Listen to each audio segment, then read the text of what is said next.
بسم الله الرحمن الرحيم. الحمد لله رب العالمين والصلاة والسلام على أشرف الأنبياء والمرسلين وعلى آله وصحبه أجمعين، أما بعد. أعوذ بالله من الشيطان الرجيم. بسم الله الرحمن الرحيم. الحمد لله رب العالمين الرحمن الرحيم مالك يوم الدين. إياك نعبد وإياك نستعين. اهدنا الصراط المستقيم صراط الذين أنعمت عليهم غير المغضوب عليهم ولا الضالين. میں نے شروع کی 2-3 آیتوں سے متعلق کل کچھ باتیں ذکر کی تھیں. تمام تعریف اللہ کے لیے ہیں جو سارے جہان کا رب ہے. الرحمن الرحیم، وہ بڑا مہربان اور بہت ہی رحم کرنے والا ہے. شاہ عبدالعزیز صاحب محدث دہلوی رحمۃ اللہ تعالی علیہ نے رحمان اور رحیم میں فرق یہ بیان کیا ہے کہ رحمان اس کو کہتے ہیں جو بلا مانگے دیتا ہے، اور رحیم اس کو کہتے ہیں جو مانگنے کے بعد دیتا ہے. تو اللہ رحمان ہے، بندہ رحیم ہے، اس لیے کہ اللہ بلا مانگے دیتا ہے. میں نے اور آپ نے اپنا وجود اللہ سے کوئی مانگا نہیں تھا، کوئی اپلیکیشن نہیں دیا تھا کہ اللہ تو مجھے پیدا کر. کوئی ہے جس نے اللہ کو اپلیکیشن دیا ہو کہ مجھے وجود دے دنیا میں؟ اس نے بلا مانگے ہمیں پیدا کیا، پھر بلا مانگے ہمیں کان، ناک، آنکھ، دماغ، دل، سارے اعضاء عطا فرمائے. ہاں، سوسائٹی میں اللہ تعالیٰ کبھی کبھی بعض لوگوں کو معذور پیدا کر دیتا ہے. بعض لوگوں کو بعض معذور ہوتے ہیں، کان سے معذور، بولنے سے معذور، چلنے سے معذور، دماغ سے معذور. لیکن یہ 500 میں 1000 میں ایک ہوتا ہے سوسائٹی میں. اس کی وجہ یہ ہے کہ اللہ تعالیٰ ہمیں ایک نمونہ بتاتا ہے تاکہ ہمیں اللہ کی نعمتوں پر شکر کی توفیق ہو. معذور کو دیکھ کر شکر کی توفیق. اسی لیے جناب رسول اللہ صلی اللہ علیہ وسلم نے فرمایا کہ اپنی صحت کے زمانے میں اپنے لیے دعا کرا کرو. صبح میں شام میں پڑھتے ہیں نا، اللہم عافنی فی بدنی، اللہم عافنی فی بصری، اللہم عافنی فی سمعی. اے اللہ میرے بدن میں سلامتی عطا فرما، عافیت عطا فرما.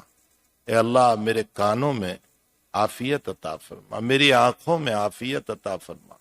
نبی علیہ السلام فرماتے ہیں جب بیمار ہو جاؤ گے لوگوں سے کہتے پھریں گے کہ دعا کرو.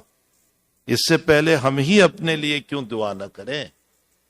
ہم ہی اپنی ذات کے لیے کیوں ہر وقت یہ دعا نہ کریں کہ اللہ میرے بدن کو سلامت رکھ، میرے اعضاء کو سلامت رکھ، میرے کانوں کو سلامت رکھ، میری باڈی کو سلامت رکھ. جناب رسول اللہ صلی اللہ علیہ وسلم کی یہ دعائیں ہمیں یہ بتا رہی ہے کہ ہمیں صحت کے زمانے میں اللہ سے یہ ہر وقت دعائیں کرتے رہنا چاہیے. حضرت ابو ہریرہ رضی اللہ تعالیٰ عنہ نے ایک مرتبہ نبی علیہ السلام سے بخار کے فضائل سنے، فیور کے. حضرت نے فیور کے فضائل بیان فرمائے اور فرمایا کہ جب انسان کو بخار آتا ہے تو اللہ تعالیٰ اس کے گناہوں کو اس طرح صاف کر دیتا ہے جیسے درخت کے پتے گرتے. یہ جو ابھی موسم گیا کچھ وقت پہلے جس میں پتے گرے تھے، فرمایا اسی طرح اس کے گناہ صاف ہو جاتے. تو حضرت ابو ہریرہ نے فرمایا پھر اللہ کے نبی میں اللہ سے بخار نہ مانگوں کہ اللہ مجھے بخار دے دے، مجھے فیور دے دے، مجھے بیماری دے دے تاکہ میرے گناہ صاف ہوتے رہے. حضرت نے فرمایا نہیں، مانگنا نہیں ہے، اللہ سے مانگنا تو یہ ہے کہ صلی اللہ العافیہ، اللہ سے عافیت مانگو، اللہ سے ہر وقت عافیت مانگو. لیکن اگر بیماری آ جائیں تو پھر شکوہ شکایت نہ کرو، اس کو برداشت کر لو. اور جو ہے ہاں تمہیں کہنا ہے تو اس اللہ سے کہو. سیدنا ایوب علیہ السلام پر وہ بیماری آئی کہ دنیا میں شاید کسی پر آئی ہوگی وہ بیماری جو ایوب علیہ السلام پر آئی، اور حالات ایسے آئے کہ قرآن خود نقل کر رہا ہے کہ ان کے اینیملز سارے مر گئے، ان کے فارم سارے ختم ہو گئے اور بیماری ایسی سخت آئی کہ بستی والوں نے ان کو بستی سے نکال دیا کہ کہیں تیری بیماری ہم کو نہ لگ جائے. صرف ایک بیوی تھی ساتھ میں جو آپ کی خدمت میں لگی ہوئی تھی اور ہر وقت آپ کے ساتھ تھی، وفادار بیوی تھی. اس میں بھی ایک مرتبہ بیوی کہیں گئی تھی اور پھر ایوب علیہ السلام کے پاس پہنچی اور راستے میں شیطان انسانی شکل میں مل گیا اور اس نے کہا کہ تیرا شوہر بیمار ہے. کہا جی ہاں. کہا یا حارث کا اس کو کہو وظیفہ کرے تو وہ اچھا ہو جائے.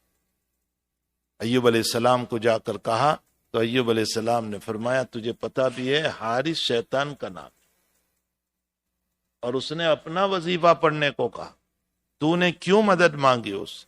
کیوں کہا اس کو میں اچھا ہو گیا تو تجھے 100 کوڑے ماروں گا. یعنی غیرت ایمانی، جس کو ایمانی غیرت کہتے ہیں نا، یہ بڑی چیز ہے. جب اس طرح کے واقعات ہم سنتے ہیں نا تو ہمیں تعجب سا لگتا ہے. وہ تعجب سا کیوں لگتا ہے؟ اس لیے کہ ہم میں وہ غیرت ایمانی نہیں، وہ ایمانی غیرت نہیں. سیدنا موسیٰ علیہ السلام جب فقر وارن نکلا اور قتل کا جو ہے آپ کے خلاف کیس بن گیا تو الہام ہوا، ابھی نبی نہیں بنے تھے آپ، الہام ہوا کہ آپ مصر چھوڑ دوڑ نکل جاؤ. اب آپ کو کوئی راستے کا علم نہیں، کچھ پتا نہیں ہے اور آپ نکلے ہوئے اور چلتے چلتے چلتے چلتے آپ مدین پہنچ گئے. تو مدین شہر سے باہر لوگ اپنے اینیملز کو، اپنے اونٹ اور بکریوں کو پانی پلا رہے تھے، لیکن 2 لڑکیاں دور اپنی بکریوں کو لے کر کھڑی تھی. موسیٰ علیہ السلام نے دیکھا بہت دیر تک یہ بچیاں کھڑی ہیں اور پانی نہیں پلا رہی ہے. گئے وہاں اور جانے کے بعد پوچھا کہ بہن تم کیوں پانی نہیں؟ فرمایا یہ سارے مرد ہے اور جب مرد فارغ ہو جائیں گے تو ہم جائیں گے، اس لیے کہ ہم ایسے گھرانے سے ہیں کہ ہمارا باپ نبی ہے اور ہم اس طرح اختلاط کو پسند نہیں کرتے. تو موسیٰ علیہ السلام نے ان کی بکریوں کو لیا اور لینے کے بعد خود وہاں پہنچے اور پتھر اٹھایا اور پانی نکالا اپنے ہاتھوں سے اور ان کی بکریوں کو پلا دیا. اب بچیاں گھر جا رہی ہے تو شعیب علیہ السلام کی بیٹیاں تھیں. شعیب علیہ السلام نے پوچھا کہ بچیوں آج جلدی کیوں آ گئی؟ روزانہ دیر سے آتی تھی قرآن میں، کہ آج جلدی کیوں آ گئی؟ محققین اور علماء نے، مفسرین نے لکھا ہے کہ اگر اسکول مدرسے سے بچے دیر سے آئیں یا تاخیر سے آئیں تو تحقیق کرو اس کی. ہاں یہ مسئلہ ہے، تحقیق کرو بچوں کی، کیوں آج دیر سے آئے، کہاں چلے گئے تھے، آج جلدی کیوں آ گئے. اس لیے کہ اگر ہماری یہ تحقیق نہیں ہوگی بچے آزاد بنتے بنتے ہمارے ہاتھوں سے نکل جائیں گے. تو محبت اور پیار کے ساتھ تحقیق کیا کرو. تو دونوں بچیوں نے بیان کیا کہ کوئی نیک صفت تھا، اس نے ہمارے بکریوں کو پانی پلا دیا، اس لیے آج ہم جلدی آ گئے. پھر اس میں سے بڑی بچی نے کہا کہ ابا جی بڑا طاقتور ہے اور امانت دار بھی ہے، قوی امین، 2 صفت بیان کی قرآن. بڑا طاقتور ہے، پورا پتھر جو 10 آدمی اٹھاتے تھے اکیلے نے اٹھا لیا، اور امانت دار بھی ہے کہ ہماری طرف نظر نہیں اٹھائی. تو ہم چاہتے ہیں کہ ابا جی آپ بھی برہے ہیں، کوئی لڑکا بھی آپ کا نہیں ہے، ہم 2 لڑکیاں ہیں، آپ ان کو بطور اجرت کے، بطور مزدور کے رکھ لیں، وہ ہماری بکریاں چرائیں گے. اور میں ٹھیک جاؤ بلا کر لاؤ. اب بڑی بچی بلانے گئی اور کہا کہ ہمارے ابا بلا رہے ہیں. جب چلے ہیں تو سیدنا موسیٰ علیہ الصلوۃ والسلام، میں غیرت ایمانی پر مجھے یہ بات ذہن میں آ گئی، ایمانی غیرت. سیدنا موسیٰ علیہ السلام نے اس بچی سے کہا بیٹی تم پیچھے چلو، میں آگے چلوں، اور جہاں مرنے کا آئے تو مجھے کنکر مار دینا تاکہ میں اس طرف مر جاؤں، تم آگے نہیں، کہیں تمہارے کپڑے کا کوئی حصہ کھلے اور میری نظر نہ پڑے. یہ غیرت ایمانی ہے، یہ ایمانی غیرت ہے.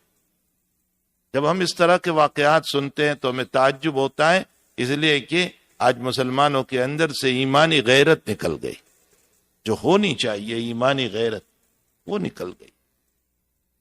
تو حقیقت یہ ہے کہ ایوب علیہ السلام نے فرمایا کہ میں تجھے 100 کوڑے ماروں۔ اب ایوب علیہ السلام جب اچھے ہو گئے، یہ واقعہ تو مجھے اس پر یاد آ گیا کہ ایوب علیہ السلام نے ضرور کہا، لیکن اللہ سے کہا انما اشکو بثی وحزنی الی اللہ، میں اپنی بیماریوں کا تذکرہ اپنے اللہ سے کرنا، اور کرنا چاہیے، اللہ سے ضرور کرنا چاہیے۔ امام بخاری رضی اللہ تعالیٰ عنہ نے بخاری شریف میں 2 باب قائم فرمائے۔ ایک یہ ہے کہ ایسا صبر کرو کہ پیشانی پر بل بھی نہ آئے۔ ہمارے کچھ اصحابی ایسے بھی گزرے کہ مصائب کو برداشت کر کے بیٹھے ہوئے، اور کوئی پوچھتا ہے کیا حال ہے، الحمدللہ، الحمدللہ بہت اچھا۔ ہمارے حضرت نانوتوی رحمت اللہ علیہ کا حال یہی تھا، بیمار پڑتے تھے، کوئی پوچھتا تھا کیسے ہیں، فرمایا اللہ کا فضل ہے۔ فرمایا حضرت بیمار ہیں آپ؟ فرمایا کان سن رہے ہیں، زبان بول رہی ہے، دماغ سمجھ رہا ہے، اب کیا چاہیے؟ بہت اچھا ہوں میں تو۔ اور امام بخاری نے دوسرا باب قائم کیا کہ نہیں، اپنی بیماریاں آئیں تو اللہ سے کہو۔ اکثر اکابر اسی بات کے قائل۔ امام بخاری کا رجحان بھی یہ ہے کہ اللہ کے سامنے کہنا چاہیے، اور نبی علیہ الصلوۃ والسلام کی حدیث لائے، ایوب علیہ السلام کا واقعہ لائے۔ اس سے یہ بتانا چاہتے ہیں بخاری رحمت اللہ تعالی علیہ کہ اللہ کو کہنا چاہیے، اس لیے کہ بالکل برداشت کرتے ہوئے چلے جانا یہ ظاہراً کچھ جو ہے اپنے آپ کو بہت مضبوط اور طاقتور بتانا ہے، اور اللہ کے سامنے بہت طاقتور نہیں بتانا چاہیے۔ یہ حکمت ہے اس لیے اللہ کے سامنے کہا جائے انما اشکو بثی وحزنی، اللہ میں بیمار ہوں، مجھے تو شفا عطا فرما۔ ضرور اللہ سے، یہ شکایت میں داخل نہیں ہے، اللہ سے ضرور کہنا چاہیے۔ تو بہرحال حضرت ایوب علیہ السلام نے فرمایا 100 کوڑے مارو۔ اب جب اچھے ہو گئے اور اینیملز بھی مل گئے اور سب کچھ ہو گیا، تو اس موقع پر وہ اپنی قسم پوری کرنا، 100 کوڑے مارنا تھا۔ تو اللہ نے فرمایا اللہ کے بندے، میرے بندے تو عجیب ہے، اس نے تیری اتنی خدمت کی، سب نے تجھے نکال دیا، یہ تیری خدمت میں لگی ہوئی تھی، اور تو اسی کو ماریا، تو اسی کو 100 کوڑے مارے گا۔ اچھا میں تجھے ایک ہیلا بتاتا ہوں۔ اللہ نے ہیلا بتایا، فرمایا وَحُزِّ إِلَيْكِ بِجِزْءِ النَّخْلِ خُذِي وَخُذْ بِيَدِكَ ضِغْثًا فَاضْرِب بِّهِ وَلَا تَحْنَثْ إِنَّا وَجَدْنَاهُ صَابِرًا۔ فرمایا ایک ایسی ٹہنی لے لو جس میں 100 پتے ہو، اور ایک مرتبہ یوں مار دو تاکہ 100 کوڑوں کی قسم ادا ہو جائے۔ خود اللہ تعالیٰ نے بتایا وَخُذْ بِيَدِكَ ضِغْثًا فَاضْرِب بِّهِ وَلَا تَحْنَثْ إِنَّا وَجَدْنَاهُ صَابِرًا۔ تو بہرحال بیماریاں آتی ہے تو بیماریوں پر باقی ہے کہ بیماریاں مانگنا نہیں چاہیے، اللہ سے عافیت مانگنا چاہیے۔ صلی اللہ العافیہ، نبی نے ہم کو یہ تعلیم دی، اللہ سے عافیت مانگو۔ تو رحمان اس کو کہتے ہیں کہ جو بلا مانگے دے، اور رحیم اس کو کہتے ہیں جو مانگنے کے بعد دے۔ بندہ کوئی بھی بلا مانگے نہیں دیتا ہے، اس لیے بندہ رحمان ہو ہی نہیں سکتا ہے، بندہ مانگنے کے بعد ہی دیتا ہے، اس لیے بندہ رحیم ہے، رحمان نہیں۔ مالک یوم الدین، قیامت کے دن کا مالک ہے۔ ویسے تو اللہ دنیا کا بھی مالک، یہ نہیں کہ اس دنیا کا مالک نہیں، لیکن دنیا میں بندے کو کچھ اختیارات دیے ہیں، اس لیے میرا مکان، میری گاڑی، میری پراپرٹی، میری دکان، میرا کاروبار، کچھ اختیارات اللہ نے دیے ہیں، اسی لیے یہ اسپیس میرا ہے، یہ ایئر اسپیس میرا ہے۔ فضاؤں میں بھی اپنی حکومت ہے، فضاؤں میں بھی اپنی حکومت ہے کہ اس کے اندر سے آپ کا فلائٹ نہیں جائے گا، ادھر سے ہمارا نہیں جائے گا۔ تو فضاؤں میں بھی، دریا اور سی اور سمندر میں بھی اپنی حکومت ہے۔ تو یہ کچھ دنیا کی جو ہے حکومتیں اس طرح قائم کر دیے کہ آسمانوں میں میری حکومت، زمین پر میری حکومت، سمندروں میں میری حکومت، کچھ اختیارات دیے ہیں جس کی وجہ سے اپنے اپنی حکومت بنائے ہوئے ہیں، لیکن قیامت میں ساری حکومتیں ختم، صرف اللہ ہی کی حکومت۔ اسی لیے اللہ خود کہے گا لمن الملک اليوم، بتاؤ آج کس کی حکومت، کون بول پائے گا اللہ کے سامنے؟ اللہ خود ہی جواب دے گا للہ الواحد القہار، ایک اللہ کی حکومت۔ تو آخرت میں کلی حکومت اللہ تعالیٰ کی ہے۔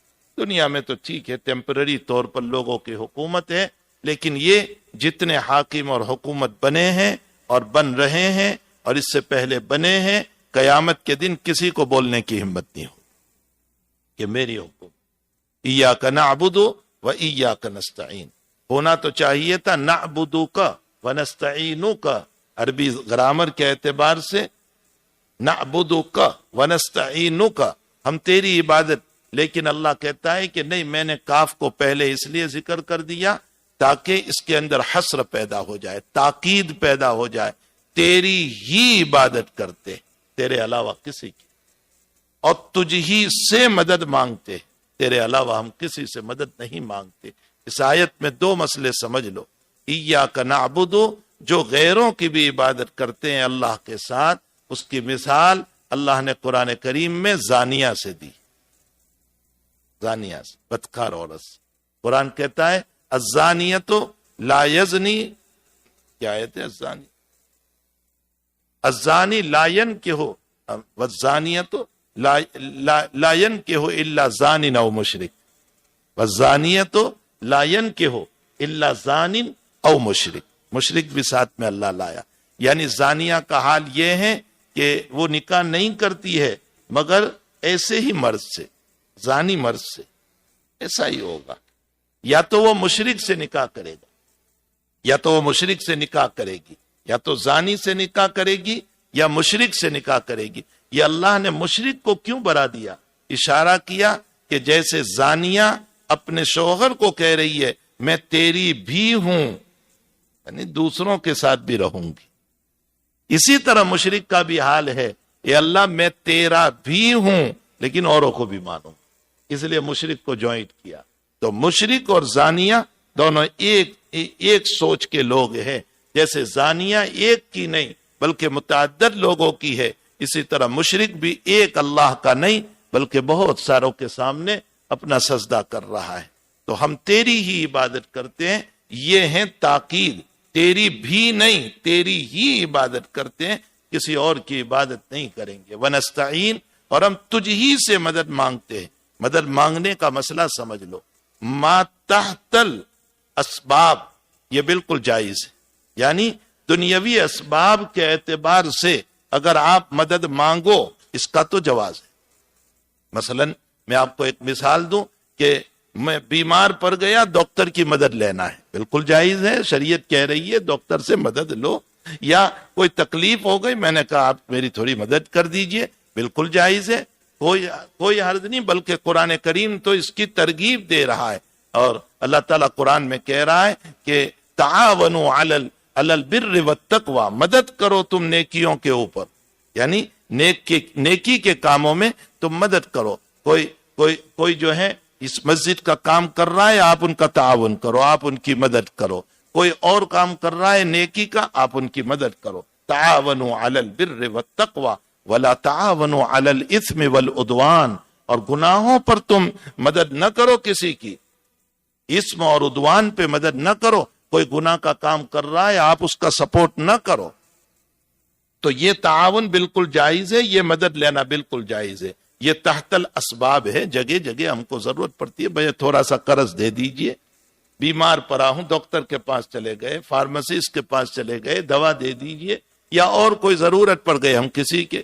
اور ایک ہے ما فوق الاسباب، ما فوق الاسباب کا معنی مسبب الاسباب کو بھول کر، اللہ کو بھول کر دنیا ہی کو سب کچھ سمجھ لینا، اس کو منع کیا گیا، اس کو کہتے ہیں وَإِيَّاكَ نَسْتَعِينُ، ما فوق الاسباب، ہم تجھی سے مانگیں گے، دوائی میں نے لے لی، باقی میں اس کو شافی نہیں سمجھتا ہوں، شفا دینے والا تو ہے، میں یہ نہیں کہتا ہوں کہ اس دوا ہی سے مجھے اچھا ہو جائے گا، ڈاکٹر نے تحت سبب مجھے دوا دی ہے، باقی اب شافی تو ہے، تو مجھے شفا دے گا۔ اس لیے جناب رسول اللہ صلی اللہ علیہ وسلم نے فرمایا کہ جب تم کو کسی سے کوئی کام ہو، کوئی ضرورت ہو، مثلا مجھے آپ سے پیسے لینا ہے، قرض لینا ہے، کوئی کام ہے، کوئی بھی کام آپ سے، میں آپ کے پاس آؤں تو اللہ کے حبیب فرماتے ہیں کہ اس کے پاس جانے سے پہلے 2 رکعت نماز پڑھو، بہت بہترین طریقہ حضور نے بتایا، 2 رکعت نماز پڑھو، اور 2 رکعت نماز پڑھ کے اللہ سے دعا کرو۔ کیا دعا کرو گے؟ لا الہ الا اللہ العظیم الحلیم، سبحان اللہ رب العرش العظیم والحمد للہ رب العالمین، اسألک موجبات رحمتک وعزائم مغفرتک والغنیمت من کل بر والسلامت من کل اثم لا تدع لی ذنبا الا غفرتا ولا ہما الا فرجتا ولا دینا الا قضیتا ولا حاجتا من حوائج الدنیا والآخرہ ہی لک رضا الا قضیتہا یا ارحم الراحمین. یہ دعا پڑھو. اب جاؤ اور اس کے سامنے اپنی حاجت رکھو کہ میں اس کام سے آیا ہوں. کیوں یہ دعا پڑھنے کو ہم کو کہا؟ فرمایا اس لیے کہ اگر کام بن جائے گا تمہارا، اس نے آپ کا تعاون کر دیا تو دل میں خیال آئے گا یہ تو سبب تھا، اللہ نے دعا کی برکت سے کام کر دیا. ایمان مضبوط ہوگا. اللہ ہی نے کر دیا ہے، یہ تو ایک سبب تھا. اور اگر کام نہیں ہوا تو دل میں آئے گا کہ کوئی حرج نہیں، اللہ کو منظور نہیں تھا تو اس سے کام نہیں بنا. تو حقیقت یہ ہے کہ ہمیں چاہیے کہ ما تحت الاسباب تو ہم دنیا میں مدد لیں، لیکن ما فوق الاسباب یعنی شافی اللہ ہے، رزاق اللہ ہے، وہی دینے والا ہے. کوئی دنیا کا انسان ہمیں دینے والا نہیں ہے. یہ ما فوق الاسباب میں وَإِيَّاكَ نَسْتَعِينُ ہے کہ ہم تجھ ہی سے مدد مانگتے. یہ مطلب نہیں ہے کہ قرض لینا اللہ منع کر رہا ہے، ڈاکٹر کے پاس جانے، یہ نہیں ہے اس کا مطلب. لوگ مطلب کو غلط سمجھ لیتے ہیں. ما فوق الاسباب، سبب سے بڑھ کر جو چیز ہے، جیسے فلاں بزرگ کی درگاہ پر چلے گئے، اب تو ہی مجھے شفا دینے والا ہے، یہ غلط کام کر دی.